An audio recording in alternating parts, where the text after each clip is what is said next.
Police हवालात के 2 मुत्तसिल कमरों में बंद इन माँ बाप पर गैरत में आकर अपनी ही बेटी अनुषा पर तेजाब फेंकने का इल्ज़ाम है।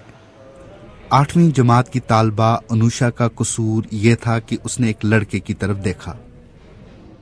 रास्ते से जो हमारे घर है ना वहाँ रास्ता गुजरता है, तकरीबन छोटी सी सड़क भी है, तो जो लोग आते जाते थे ना उनकी तरफ उसका ध्यान रहता था। मैंने कितनी बार उसको कहा कि ये बड़ी बेटी ने ऐसी वैसी वो बातें की हैं, तो तुम्हें इन लोगों की तरफ देखना नहीं चाहिए क्योंकि गरीब के पास इज़्ज़त है। तो पहली बेटी की वजह से डरा हुआ हूँ, तो अब और जलील न कर। तेजाब फेंकते हुए इसके चिंटे माँ बाप पर भी पड़े और उनके हाथ और बाजू जख्मी हुए।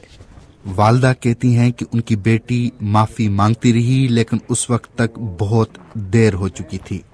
जब मैंने उस पर तेजाब फेंक दिया तो वो तब बोली कि अम्मी गलती से मेरी नजर पड़ गई थी, मैंने जानबूझकर नहीं देखा, लेकिन तब तक मैं तेजाब फेंक चुकी थी। वालिदैन कहते हैं कि उनकी बड़ी बेटी की वजह से खानदान की बदनामी हुई थी और वो अब दोबारा ऐसा नहीं चाहते थे। रात गए इस वाक़े के बाद अगली सुबह अनुषा को अस्पताल पहुंचाया गया, जहां वो उसी रोज शाम के वक्त दम तोड़ गई।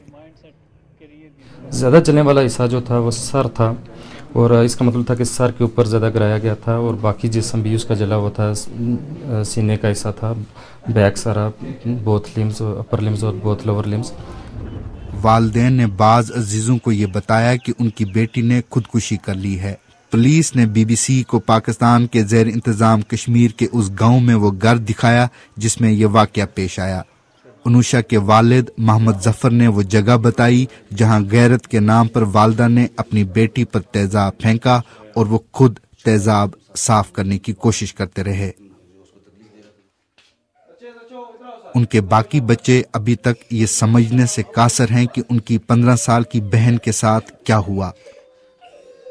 जुल्फकार अली, BBC, सैदपुर, कोटली।